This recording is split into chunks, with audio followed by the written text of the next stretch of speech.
So, Abby, you've been working with some kids, getting some amazing results. But before we talk about that, what were you doing before you started doing the coaching for kids? So before I was doing the coaching for kids, I was actually a high school health and PE teacher. So I was predominantly working with the lower grades, year 7, 8, 9 and 10, and teaching health and phys ed. That's what I was doing full-time for 14 years. Yeah, great. So what was the motivation to get out of teaching and do something different? So the motivation was actually watching the Year 7 group. That's a recent move in the education structure at the moment. The Year 7 students are now on the high school campus, and watching them struggle with a whole range of issues. So friendship dynamics, stress around trying to juggle, different timetables at a high school level, managing different dynamics with teachers, lots of different teachers, as opposed to in primary school you're just dealing with one teacher. And what I noticed was the levels of anxiety, depression, and even their mindset, like their self-talk, had changed over the years of my teaching career, and I could not affect the change that I wanted in a 1 hour health lesson, which was the contact time that I had with the kids. So I needed to find something else. Yeah, so you went on a bit of a journey after that. You left teaching and was doing relief teaching. Yeah. Yeah, and you started your own business doing mindfulness and meditation. Yes. And then we met around that time when you were doing the mindfulness and meditation stuff, and we had a talk about the certification process of being a coach. Yes. Tell me about that. Yeah, well, I went on a bit of a journey from deciding to jump ship from the education system, which was scary because it's a stable job. It was a reliable income, but I knew that there had to be a different way of affecting change and earning an income. So I looked at some different qualifications, ones that sort of looked at mindfulness and meditation, but were too fluffy and too just didn't have the substance for the change that I wanted to create. And then I looked at a university level qualification, which I actually did.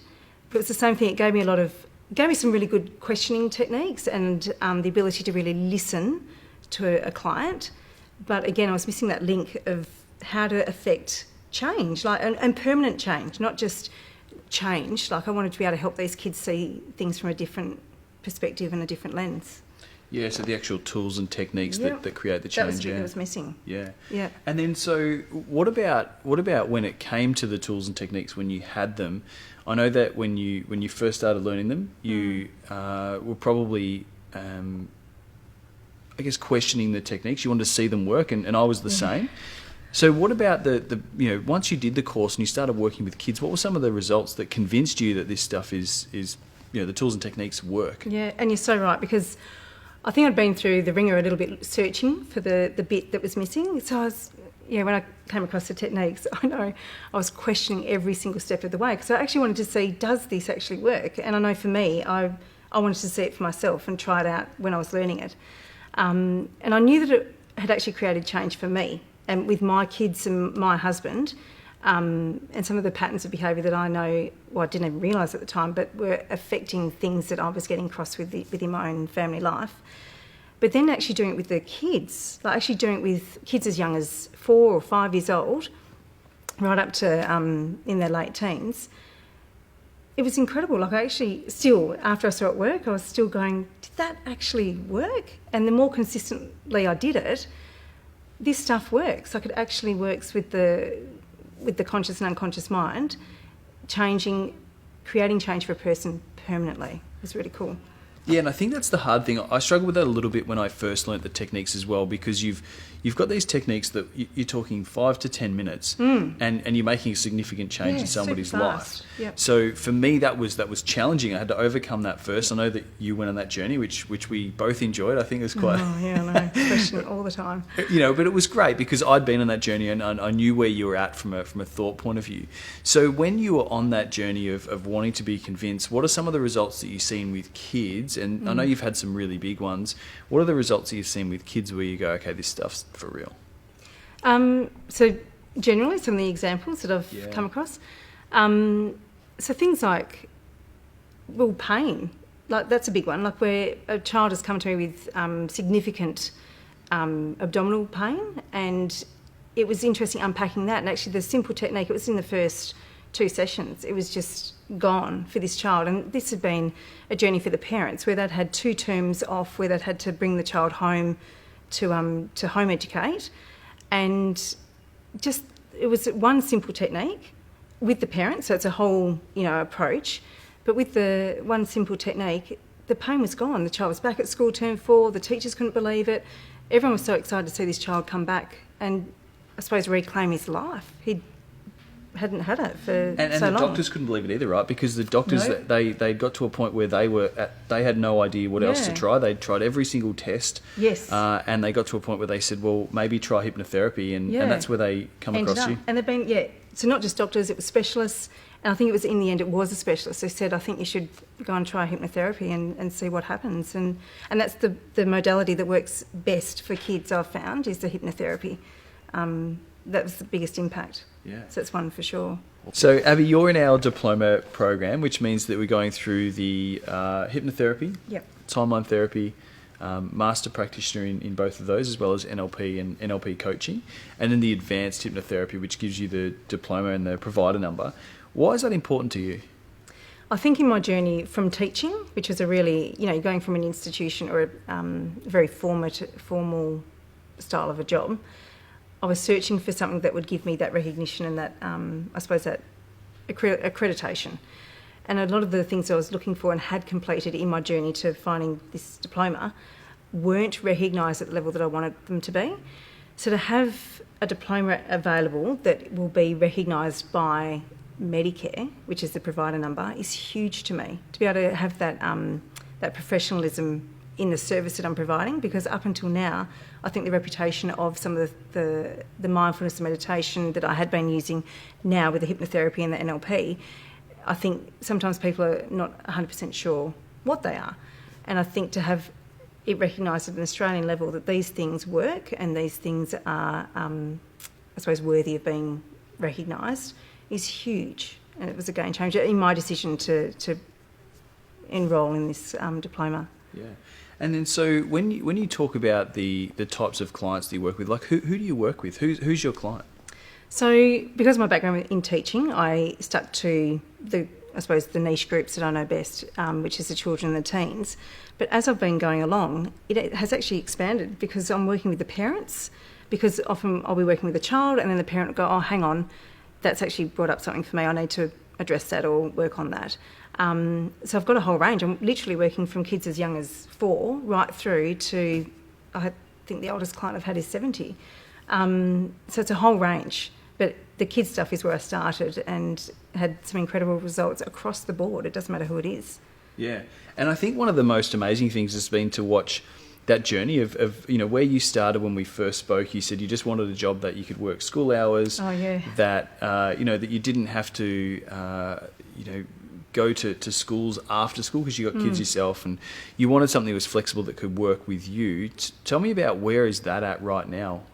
So, I started with going out to schools after school hours to offer students and parents, I suppose, access to some of this stuff. But since I've learnt what I've learned with the hypnotherapy and the NLP, I've got a fully booked business. Like, it still spins me out when I've got my PA will go, you're booked out for the next 2 weeks. And it's incredible that largely by word of mouth, I've ended up with a fully booked business with the hours that I want. So I haven't, broached the hours. I've still kept within school hours for me, except for one day, and still having one day off a week. That's fully booked. And then I've kept my school stuff. So I do go out to school still to talk to staff using this stuff, the NLP and the hypnotherapy, but I go out to schools in school hours, whereas before I didn't think that was even possible. Yeah, so the change in your mindset of what's possible. Huge, yeah. Yeah, and then so when you go out to out to a school, what do some of the teachers think about some of this stuff? Because it is seen as alternative in a lot of people's eyes. Still, I think it would be another 5 or 10 years before it's seen as mainstream. So what do you think? What do you think teachers are saying and thinking when they're listening to you talk?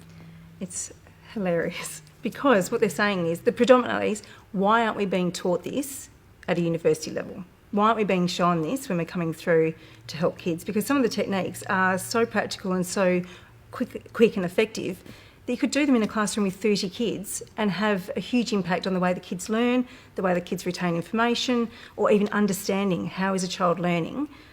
These techniques for a teacher to have those are gold. Like, and I don't understand why it's not being taught at the university level. So I have to do something about that. Yeah. Yeah, and that's probably one of the frustrations, I think, and one of the reasons that people really struggle to understand, well, if this is not in university, that it mustn't be valid. Yes. And I think that at some point, everything wasn't in a university, right? So how do you decide what goes in and out? Well, it depends on what works. And I think because this works, we will end up with it in a university at some point. Definitely. So what do you think about, you're working, you started off, you've done almost no marketing. It's all been pretty much word of mouth. Yeah. You are booked out 4 days a week. You have 3 days off. You have 3 day weekends. Yep. So you work Tuesday to Friday. And you work the hours that you want. You've just put on a personal assistant to help you with your bookings and your lifestyle. She's amazing. So what is that like from going from a teacher leaving the industry to where you're at now? Did you think this was possible? Back then, if someone had described that to me, no way. And I'm so grateful for it, the journey. But right now where I'm sitting, I just feel so comfortable, so confident. And I'm just excited about what's to come because I'm almost finished the diploma. To even have that next stage with the provider number is that next level, and I feel so confident in just being me. And I think that was the problem, being apart or away from the education system where you've got a whole team of teachers doing health and phys ed and your maths teachers and all the other groups. It felt isolating to come away, but I've built that network with the coaching graduates and the coaching industry now. I don't feel alone. I feel really confident and comfortable with this new pathway, and I love it. Yeah. I actually really love it. So what about the support though? Like, I think when I've left qualifications before, and no doubt when you finished your education with the universities, for example, you leave that. What ongoing support do you get when you leave a university? None, right. So when you leave the industry that we're in, so you leave the coaching, how have you found the support from both Inspire Results but also the other course graduates? Well, I think that's the thing because you're joining a group of people that are going on the same journey. So to be able to sort of get feedback or rebound ideas off of each other, that's been invaluable. And some of the friendships, because you're obviously forming close friendships because you're all doing the same thing at the same time. So the friendships, that network has been great. With Inspired Results, I wouldn't be where I am without that support because every time I've had a question about a client or I've had doubts about how I'm going about something, the accessibility has been you've been easily accessible by me. So it's been really good to have those questions answered. We call them like the house moments, right? Like that TV show House when you sit down. So I do. There's been heaps. Actually, there was another one where there was a lady who had sleep paralysis. And I remember the girl telling me all that was going on with that. And I went, no idea. And sort of brought into a little bit of the fear of the story at the time. And then I was calling you House. I was going, right, so bring all the weird and wonderful stories to you and get your perspective. And every time it's always so simple. It's every time. Yeah, of course. So that particular girl, let's touch on that because that was a really interesting one. So she had thought it was demonic possession. She'd had 3 or 4 priests come through and do... So people who that was their thing, like to clear energy or to, do their thing through, and it hadn't worked. Which is what I was doing. When I heard her talking about it, I went, oh, that's not me. You need to go off and see one of these people. And it was at the time when I was at the master's stage of the diploma. So I'd done my prac, and that's when we were talking. I went, no, you need to go and see someone I've got no idea what's going on there. And I brought into some of the fear of what she was going through. And then we did our masters, and then she contacted me again and said, no, I'm really ready. You need to help me. It hasn't worked. And because of what I learnt in masters, I saw everything differently, and I went, oh my gosh, it's actually how she's perceiving the world, how her unconscious mind is working. And so I tasked her and then sat down with her, and I did one massive session with her because she was a travelling client. So I think it was 4 hours or even less. And I just went from the beginning right through, and it was actually because I was sort of uncovering and unpacking everything for the first time. It was actually after that, somewhere in there, it was so simple. It was just how she had perceived an event and how she was working through the guilt, and it had manifested in this thing that was happening at night time. Yes, it was a spirit in the bedroom. Yep.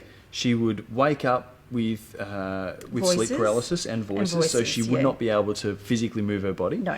And she would be able to see Could she see? It was hearing stuff. Like she could hear like screaming or voices that were right there, and could feel. Felt like her body was shifting off the bed or being dragged around the bed. Like it sounded terrifying. Like I was terrified when I first heard about it. This is crazy.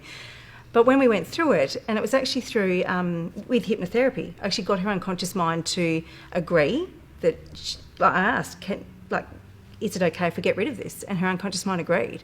And then we worked through the guilt, and it ended up being around guilt and timeline. So hypnotherapy, timeline, and what else was there? I think that was it. And it was parts. So there was a part of her that felt that she deserved this, and a part of her felt that she didn't deserve this. Yeah. So it was bringing those parts together. And the journey after that, it was that week after, she had 3 times where she had the beginnings of that sleep paralysis, but she said immediately I could move. Whereas before she could not move, and it would be a long time. She'd be stuck in this state. She felt like almost like a magnet, like she could feel it starting and then she could move. Yeah. And then from then on, it's never happened again. It's done. Incredible. Yeah. So what about from a personal point of view? Because the course, one of the great things about this course, I think, and for me, and I'm sure you'd agree, is that not only do you learn tools and techniques to help other people, but you kind of work through your own stuff. Where are you at personally within your family and within your own mindset now? So what I've learned, and I could go through it with the kids as a parent, I realised how much I've been reacting and just the stress levels of everyday life, the annoyance, the frustration, those emotions. And I think we did some anchoring on prac when I first did it around my frustration with the kids and how annoyed I used to get. It has been a real journey, and I think it might have been last school holidays or maybe the ones before. And I had a moment where there was stuff going on and stuff going down, and I had this light bulb moment where I went, 12 months ago, I would not be responding as I am right now. Yeah. And it was that realisation of how far I'd come with my parenting, but also as a wife. Like my partnership with Ben, he and I feel like the little niggling, like squabbles sort of stuff that used to happen, that once I saw what I was doing and could own my stuff, that's greatly reduced. And I think us as a couple, I have a picture in my head, which is like a seesaw, but quite close to the ground. I feel like we're balanced. We're more balanced as a couple together because of what I've been through, and it's owning my stuff. Yeah. So it's been really good for me as a person. So my confidence, I mean, you knew me, whenever we met a couple of years ago, my confidence now compared to what it was has been incredible, just with me as an individual. Oh, absolutely. I think, and sitting down in front of a camera would have been something that would have probably terrified you. And do it again. And the franticness, I mean, you're still a very fast-paced person, but the franticness was almost like, just spraying shots everywhere rather than getting really focused. Yeah. Oh, constant. And I do, but I can recognise it. I think that's the tools have allowed me to recognise that now. And when I go into that overwhelmed or that frantic pattern, because I am, and my energy is a part of what I think makes me do so well with the kids and with the teens. But I think that franticness, that overwhelmed feeling, if it does come, I know I can recognise it and I can deal with it, and it's not like it used to derail me before, like completely derail me, as you know. Yeah. So what's next for you? Like, what's the next 12 months, 2 years going to look like? So for me, now it's almost like it's opened up. Like before I was just so focused on me, I just need to run this business, I need to get an income, now that's so easily been sorted, I now have ideas of even growing and actually getting another coach in to teach them how to teach the children and the teens, because there's so much work. There's ridiculous amounts of work out there that needs to happen, and even to scale to be able to talk to teachers and teach them how to do this in a classroom space and actually create change on a much bigger level. Because I've been creating change with one person, one family. It'd be really cool to be able to do that on a bigger scale and teach teachers how to do this in the classroom, or teach parents how to do this for their own kids. Yeah, it'd be amazing. Yeah. I think it'd be really good. So for you then, it's about how do you spread the good work that you've done. What would you say to a teacher and we do get a lot of teachers come through this course, what would you say to a teacher who's either sitting on the fence or unsure about what their next steps are? So if you're on the fence, because I think there are so many passionate teachers out there, and unfortunately, we actually do lose a lot of our good teachers, but to other professions. And I think if you've been drawn to the teaching profession and you've got a really good skill set, it means you've got really good rapport with the kids. That skill set is invaluable for what I've done now. Like every part of my teaching has been transferable across to what I'm doing now. So if you were a teacher sitting on the fence, I would strongly encourage actually looking at this course, because it ticks all those boxes of the qualifications. The content is incredible. It's definitely applicable. I honestly, I've got nothing else to say except to do it, because if you're a teacher sitting on the fence, you're the teacher that I would need, or the coach that I would need, to then grow and actually make that bigger impact. Yeah, perfect. And I think that's the thing with coaching, is that if you can take your experience that you've already got, the passion that you've already got, and combine it with the tools and techniques and the skill set that you learn with this course, you're living your purpose. Honestly, and I think that's because I was drawn to the teaching profession for that reason, to create change and to build those relationships, and I had a purpose. But now, like, I thought I was doing it in teaching. Now, what I'm doing, this is my purpose. I am living my purpose in this career right now, and that's so exciting for me. And without all that other stuff that comes with the education system, which is that push down with the curriculum and all the boxes that you've got to tick, that's a part of why I shifted, was because there is so many tick boxes and so much stuff within a school that you have to sort of get through before you're even teaching. And when you even get that stuff done, it's not creating the change on that for that person. Yeah. So now I've got that freedom. It's exciting. Well, thanks very much for your chat. So if you're a teacher or someone in the education department who really wants to see and make change in kids' lives, you want to do what Abbey's doing, maybe you're her next coach, give us a call, book a discovery call with us. We want to have a chat to you about how we can help you impact on the world the way that we want to and the way that we know you want to too.